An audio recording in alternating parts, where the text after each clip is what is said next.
네, 글로벌 이슈 플러스 들어왔습니다. 오늘 이 시간 가상화폐 시장 한번 점검해 보도록 하겠습니다. 테크엠 이수호 부사장 나오셨습니다. 안녕하십니까? 안녕하십니까? 네, 반갑습니다. 비트코인 가격이 일단 최근에 아무래도 중독 리스크에서 자유로울 수는 없었나 봅니다. 전체적인 자본 시장이 좀 흔들리고 있는 상황이기 때문에 현재 가격 기준으로 104,500달러까지 내려왔는데 최근의 흐름 한번 간단하게 정리해 보고 시작할까요? 네, 6월 들어서 다들 아시다시피 지금 매크로 흐름이 좀 좋지 않습니다. 그렇다고 해서 그렇게 많이 빠졌냐? 또 그거는 아니고요. 디지털 금과 매크로 사이에서 아직 방향성을 잡지 못하고 있다라고 보시는 게 맞는 것 같고요. 일단 해외 거래가 기준으로 104,000달러 선, 하나로는 1억 4,500만 원대. 사실 코인 시장에 직접 이렇게 투자하시지 않는 분들은 뭐야 크게 변화가 없네 라고 보시는 분들도 많을 것 같아요. 어찌 보면 정말 체력이 좀 탄탄해졌다라고 보는 게 맞는 것 같고, 좀 많이 빠질 것 같다, 분위기가 좀 좋지 않다 싶으면 또 스트레티지처럼 개별 기업이 비트코인을 많이 가져가려고 하는 전략을 띠고 있는 기업들이 계속 늘어나고 있기 때문에, 또 하나는 국가 단위로도 비트코인에 대해서 관심을 갖고 있는 이들이 좀 늘어나고 있습니다. 어찌됐든 안 좋은 뉴스들을 단기적으로 꺼주는 소방수들이 계속 등장하고 있다. 그래서 상대적으로 디지털 금과 매크로 사이에서 아직 방향을 잡지 못하고 있지만, 그래도 전통적인 주식들보다는 조금 나은 것 같다라고 볼 수 있을 것 같습니다. 그렇군요.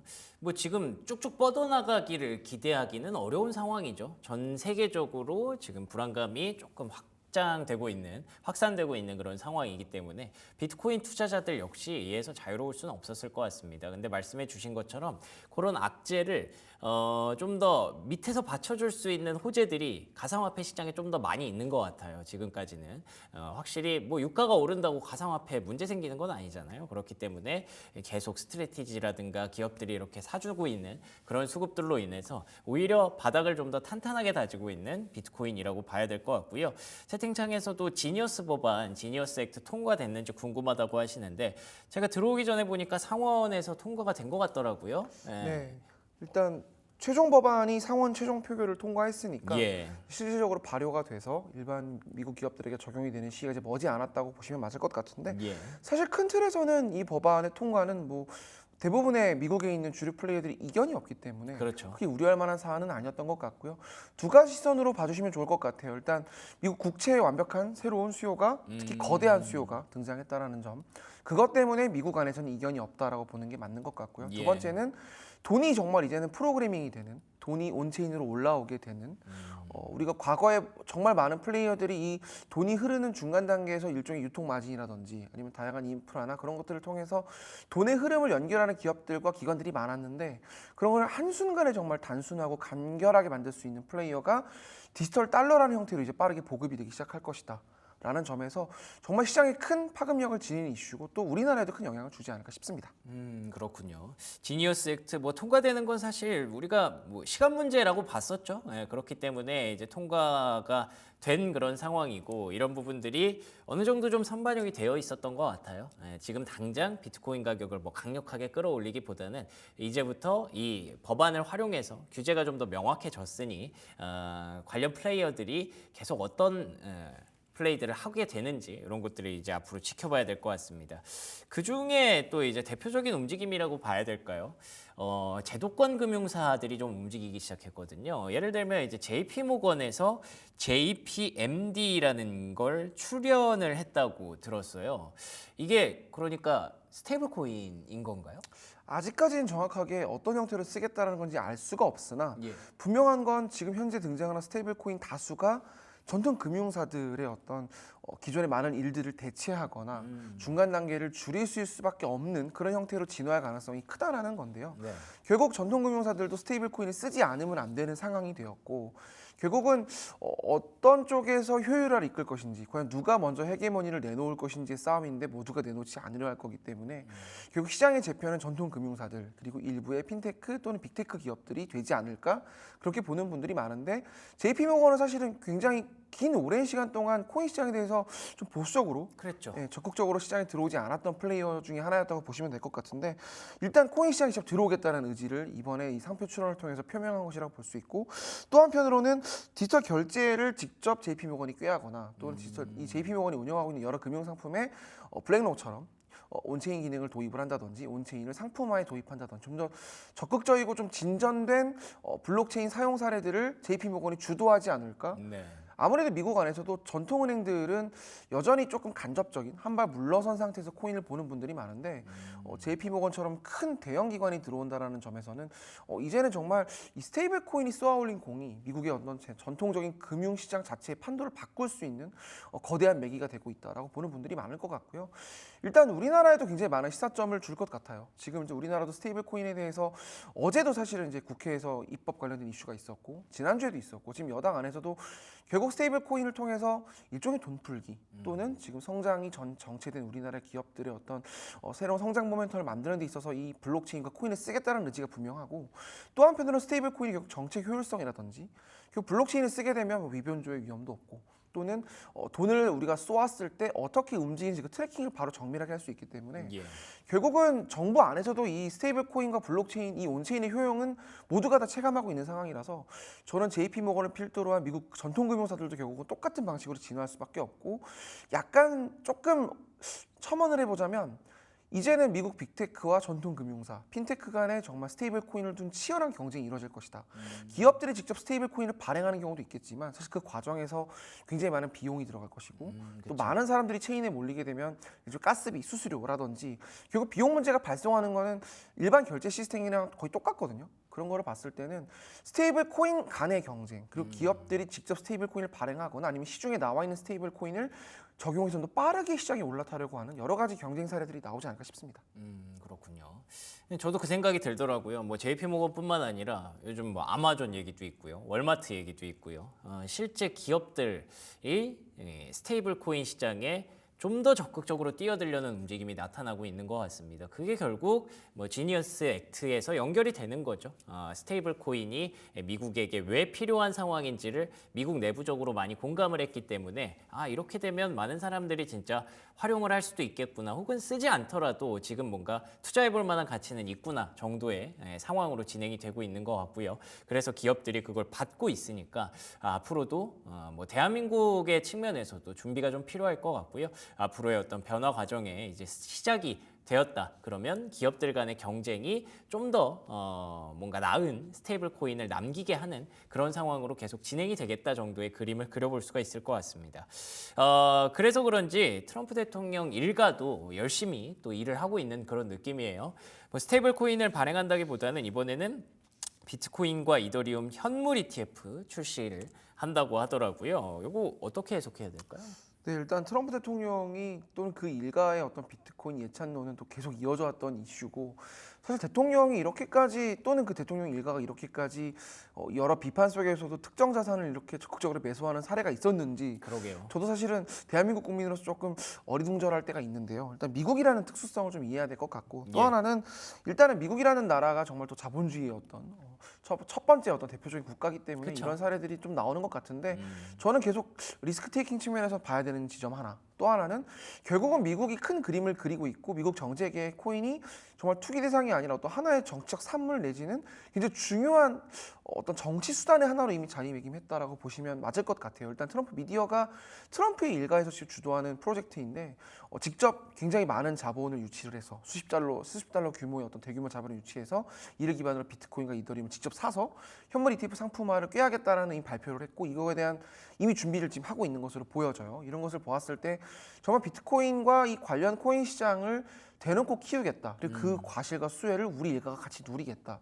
또 하나는 이거에 대한 명분으로 최근에 이제 미국에서 비트코인 큰 행사가 있었는데 비트코인을 사들이는 이유에 대해서 트럼프 일가가 결국은 이제 차기 정부 또는 정권이 바뀌었을 때 우리가 겪게 될 금융적 리스크. 현재 지금 미국 안에서는 결국은 돈을 푸는 것들 또는 어떤 금융 정책의 상당 부분을 다수당을 지닌 또는 미국의 정권을 쥐고 있는 플레이어가 대부분을 결정할 수밖에 없는 그림이고 그 과정에서 정권을 잃었을 때 우리가 어떻게 대응해야 되는지에 대한 부분을 결국 웹3로 풀겠다라는 지점을 이미 여러 번 이야기를 했어요. 트럼프 아들이 직접 이런 얘기를 하면서 우리가 비트코인 웹3를 키우는 이유는 결국은 우리가 살아남기 위해서다.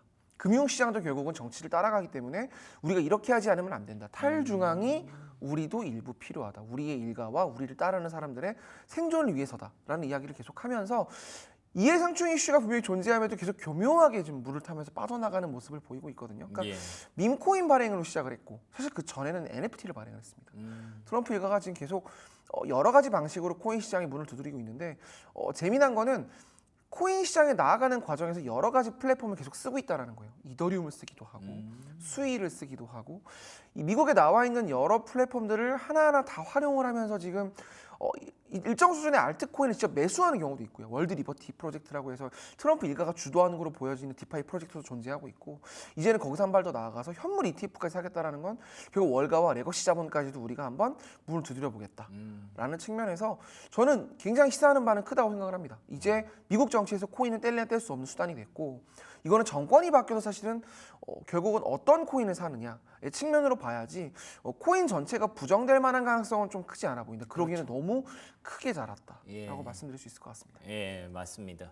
아까 말씀하신 대로 뭐 금융과 정치가 계속 같이 갈 수밖에 없는 걸 우리는 지금까지 많이 봐왔습니다. 그래서 만약에 이렇게 집권당 혹은 대통령이 이 부분을 이렇게 밀게 되면 뭐 자연스럽게 많은 사람들의 관심이 가게 되고 기업들의 투자도 늘어나고 이렇게 돈의 흐름을 만드는 게 굉장히 정책적으로 중요한 부분이거든요. 그래서 트럼프 대통령 일가도 사실은 그럼에도 불구하고 정치권을 한번 빼앗겨 봤잖아요. 그렇기 때문에 본인들이 살기 위해서 이걸 계속 하고 있는 거다라는 말에도 뭐 어느 정도는 설득력이 좀 있는 것 같아서 좋은 쪽으로 우리가 계속 해석을 해야 되지 않을까 싶습니다.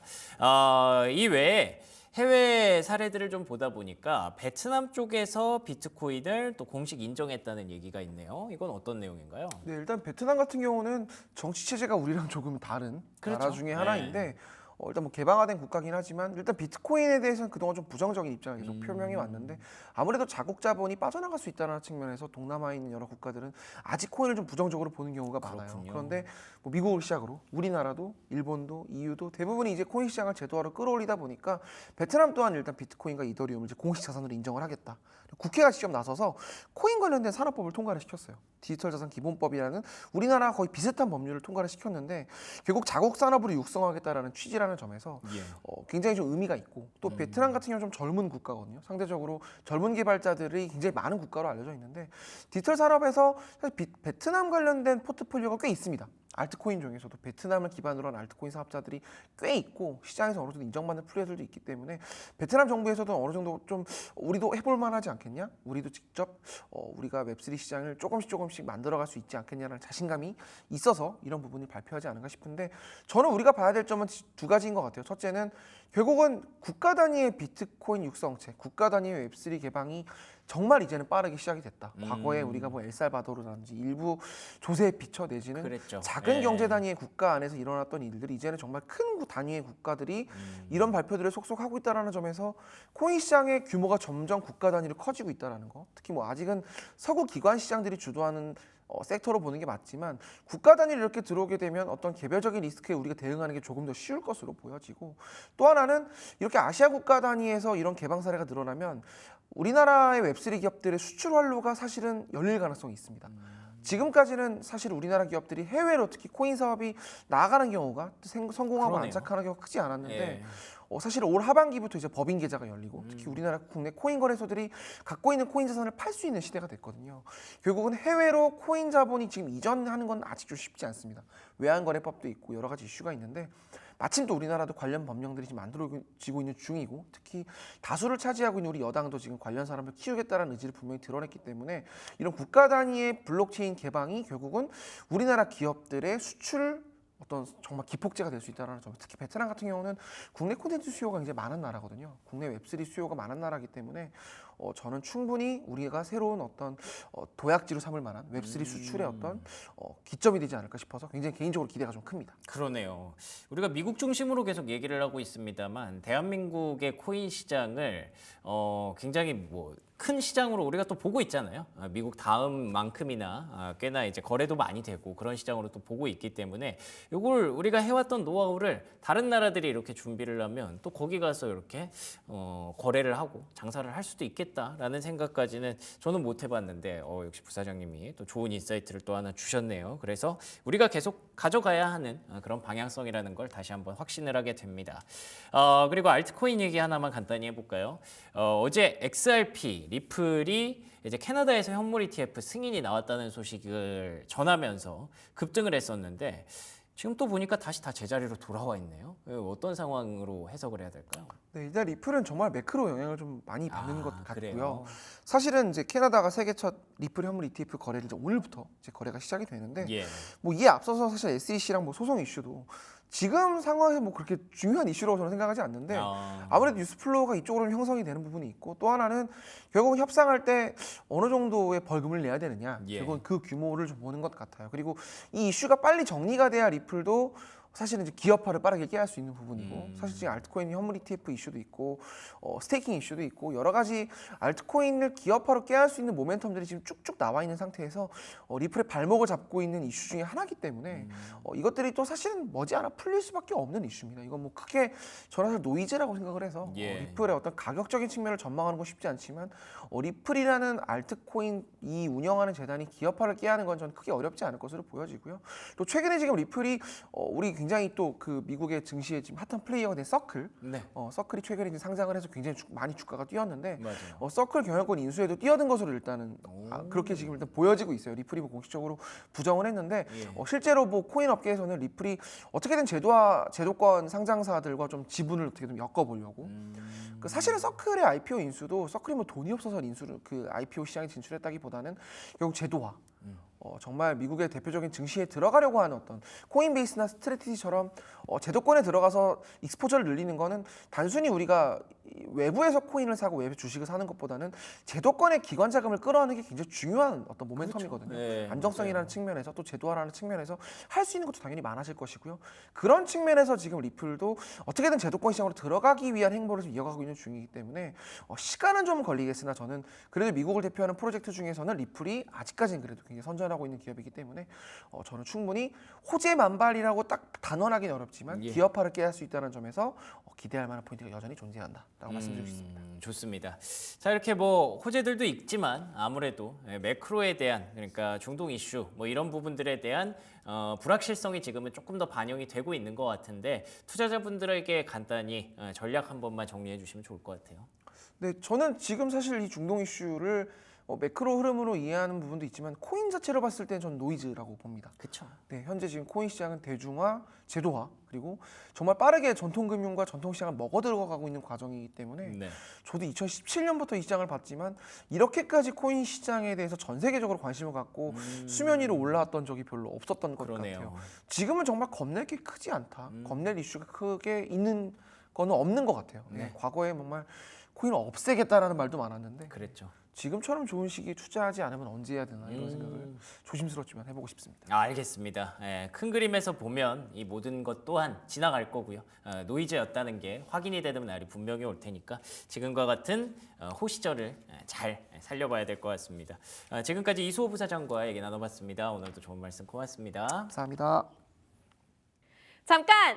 구독, 좋아요 눌러주셨나요? 만약 아직까지 누르시지 않았다면 지금 당장 눌러주세요.